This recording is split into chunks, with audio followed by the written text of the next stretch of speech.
Assalamualaikum warahmatullahi wabarakatuh. Anak-anak sekalian, kelas 7 Madrasah Sanawiyah Nurul Falah yang saya sayangi. Baiklah, hari ini kita akan melanjutkan pelajaran Al-Quran Hadis pertemuan kedua. Kita buka kembali buku LKS-nya halaman 8. Jadi kelas 7 pertemuan kedua Al-Quran Hadis hari ini kita buka buku LKS-nya halaman 8. Tertulis di atas fungsi Al-Quran dan hadis. Jadi hari ini kita akan membahas apa fungsi Al-Quran, apa fungsi hadis. Al-Quran pedoman hidup kita akan dalami fungsinya apa. Di buku halaman 8 bisa kita sama-sama lihat, kalian lihat A. Fungsi Al-Quran. Fungsi Al-Quran di sini dapat dipelajari pertama dari surat Ibrahim. Surat Ibrahim itu surat yang ke-14. Fungsi Al-Quran yang pertama pembahasan kita Allah sebutkan di surat Ibrahim atau surat ke-14 ayat 1. Di situ ada fungsi Al-Quran. Nanti fungsinya apa kita akan ketahui pada lanjutan pembahasan kita. Yang kedua, Allah Subhanahu wa Ta'ala juga menyebutkan fungsi Al-Quran. Kali ini disebutkan di dalam surat Al-Baqarah. Surat Al-Baqarah itu surat yang kedua. Ayatnya ayat 185. Jadi mengenai fungsi Al-Quran, Allah sebutkan di buku yang kita pelajari ini, Allah sebutkan pertama di surat Ibrahim ayat 1, yang kedua di surat Al-Baqarah ayat 185.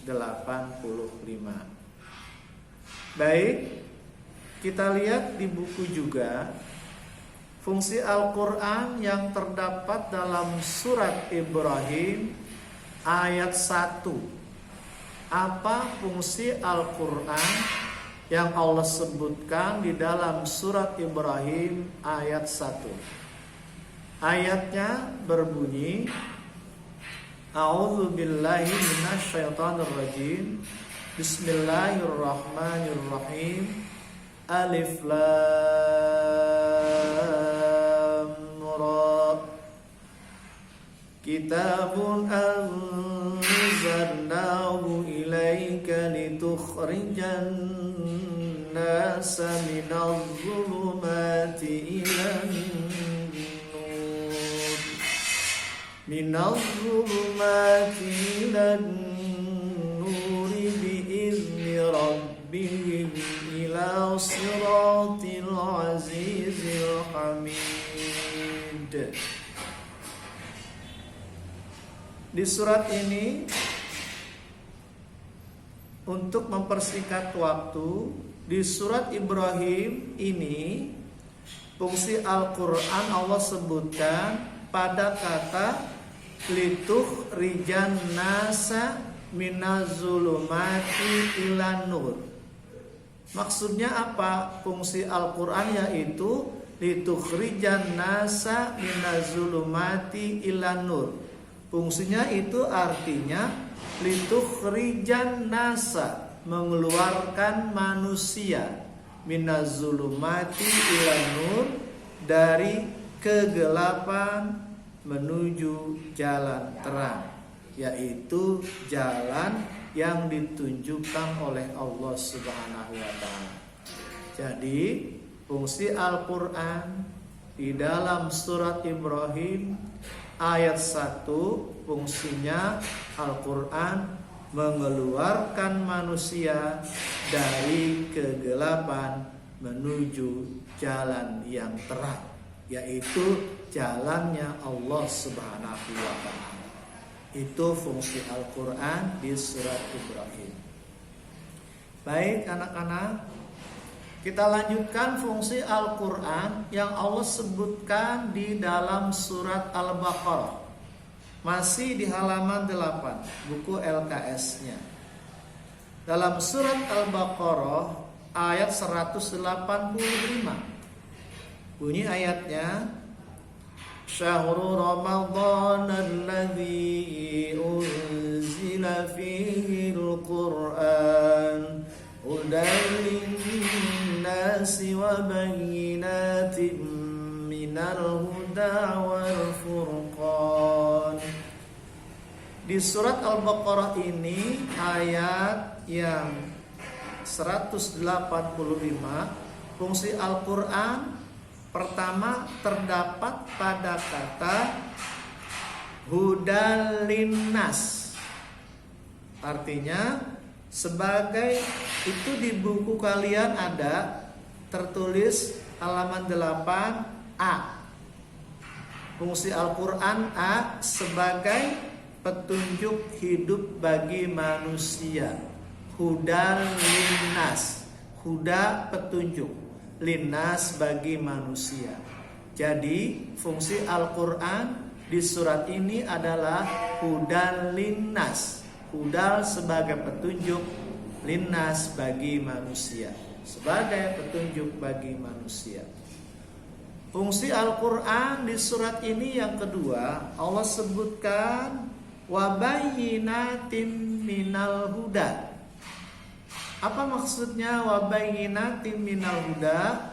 Maksud fungsi Al-Qur'an wabayyinatim minal huda tertulis di buku kalian LKS halaman 8B, yaitu sebagai penjelasan dari petunjuk tersebut.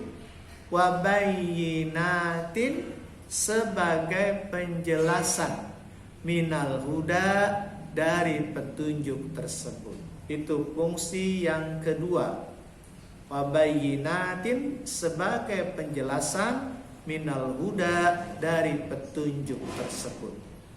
Jadi Al-Qur'an juga sebagai penjelasan dari sebagian ayat Al-Qur'an yang lain. Jadi itu yang P, sebagai penjelasan dari petunjuk tersebut. Huda wa bayyinatim minal huda.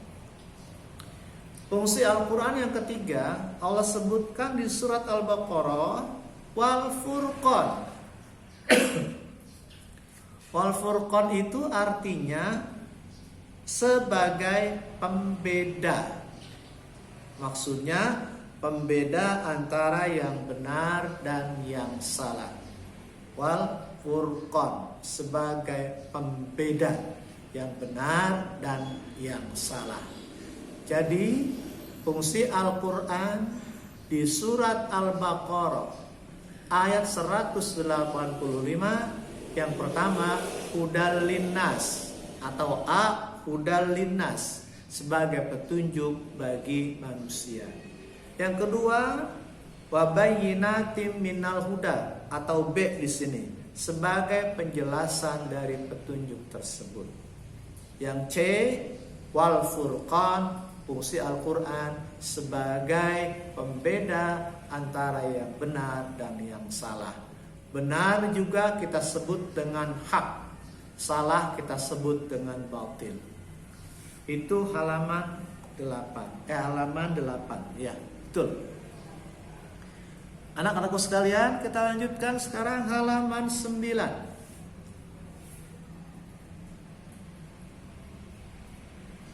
Halaman 9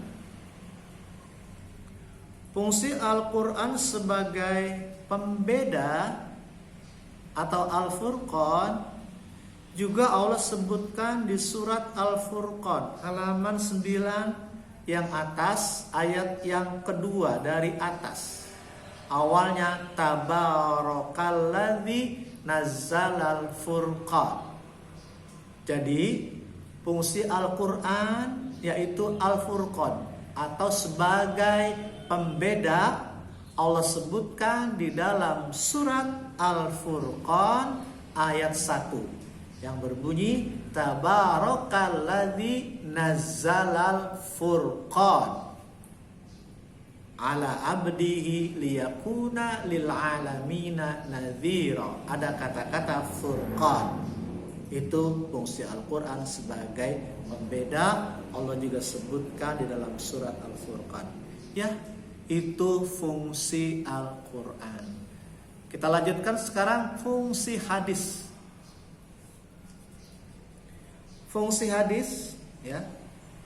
Kita pernah belajar bahwa hadis itu yang dimaksud segala ucapan, perbuatan, takrir atau ketetapan Nabi Muhammad SAW.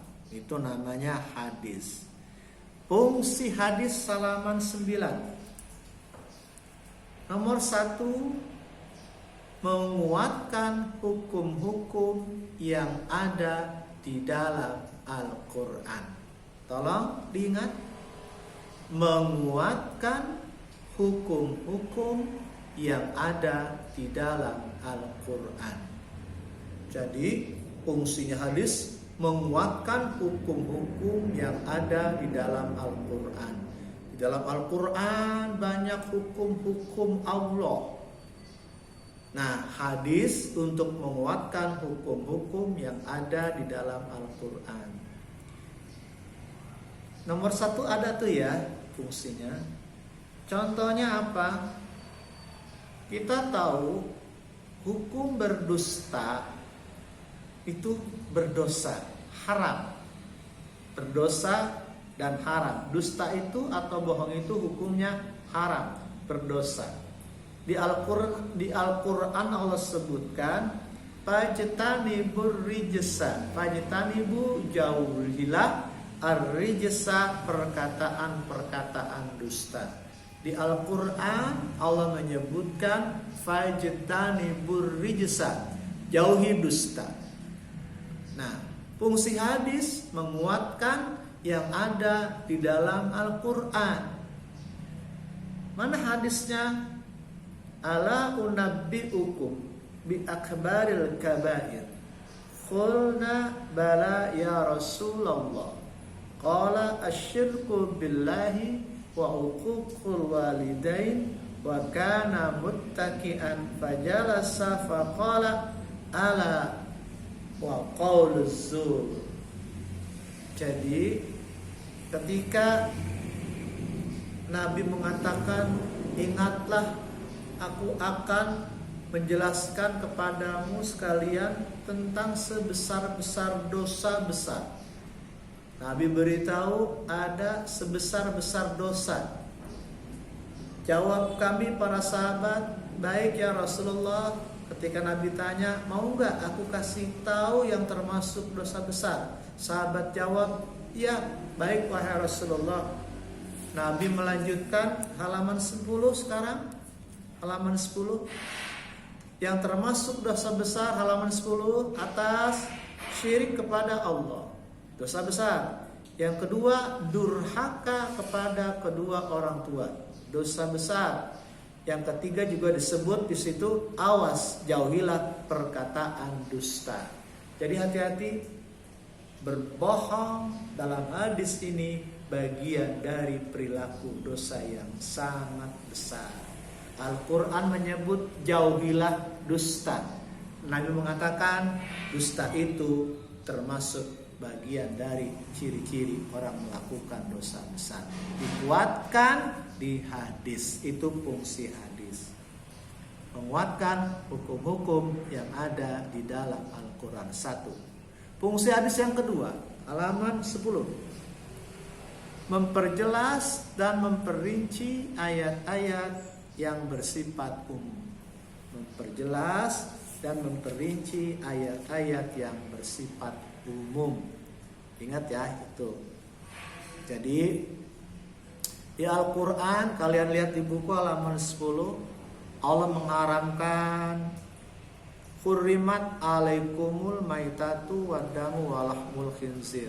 Allah mengharamkan bangkai, maitatu bangkai, wadamu darah, walahmul khinzir daging babi.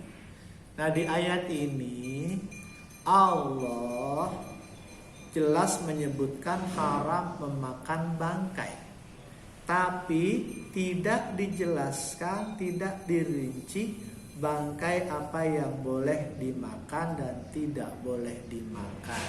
Di ayat ini Allah hanya menyebutkan haram memakan bangkai, tapi tidak dijelaskan bangkai mana yang haram, bangkai mana yang boleh dimakan.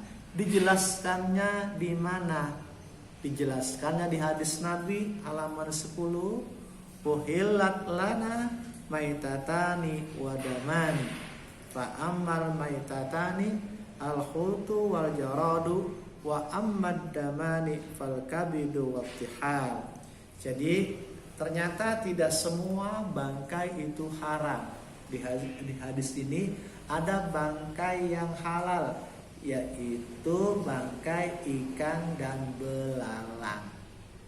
Ya, Al-Quran menyebut haram bangkai, tapi tidak disebut bangkai apa yang haram, bangkai apa yang halal. Ternyata ada bangkai yang halal, yaitu ikan dan belalang. Dijelaskan di hadis ada bangkai yang halal, yaitu ikan dan belalang. Begitu juga ada dua macam darah.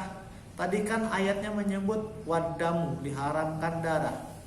Ternyata ada darah yang juga dibolehkan masuk dalam golongan darah, yaitu hati dan limpa. Fal kabidu wattihal, hati dan limpa itu juga masuk dalam yang dihalalkan. Jadi fungsi hadis memperjelas ayat-ayat Al-Quran yang bersifat umum. Umum bangkai disebut, tapi tidak disebutkan bangkai mana yang halal. Di hadis disebutkan ada bangkai yang halal, ada bangkai yang haram. Itu fungsi hadis. Yang ketiga fungsi hadis yaitu menetapkan hukum atau aturan-aturan yang tidak didapati di dalam Al-Quran. Ya, jadi menetapkan hukum atau aturan yang tidak terdapat di dalam Al-Quran. Saya ulangi. Fungsi hadis yang ketiga menetapkan hukum yang tidak terdapat di dalam Al-Quran. Itu fungsi hadis yang ketiga. Nah, apa contohnya? Di buku halaman 10, misalnya tentang larangan makan binatang buas. Di Al-Quran tidak disebutkan larangan memakan binatang buas. Tidak ada di Al-Quran ayat yang menyebutkan melarang memakan binatang buas. Lalu di mana adanya? Di hadis Nabi. Jadi hadis Nabi di sini menetapkan hukum yang tidak ada di dalam Al-Quran. Contohnya apa? Contoh memakan binatang buas. Di Al-Quran tidak ada hukumnya. Di hadis Nabi ada hukum memakan binatang buas. Apa hadisnya? Halaman 10 paling bawah. Aklu kulli dzinabin minas sibai haramun. Makan setiap binatang buas yang bertaring adalah haram. Jadi pengharaman binatang buas yang bertaring itu adanya di hadis. Makan binatang buas yang bertaring, larangan itu adanya di hadis, tidak ada di Al-Quran. Makanya fungsi hadis yang ketiga menetapkan hukum yang tidak terdapat di dalam Al-Quran. Contohnya menetapkan haramnya makan binatang buas yang bertaring. Ya, tuh anak-anakku sekalian, untuk kelas 7 silakan dipelajari mengenai fungsi Al-Quran dan fungsi hadis. Intinya kalau ingin melatih diri, ya, poin ini kalian bisa mengingat apa fungsi hadis, apa fungsi Al-Quran. Jawabannya ada di buku LKS halaman 8 sampai dengan halaman 10. Terima kasih, selamat belajar. Silakan diingat poin tadi yang penting-penting. Wassalamualaikum warahmatullahi wabarakatuh.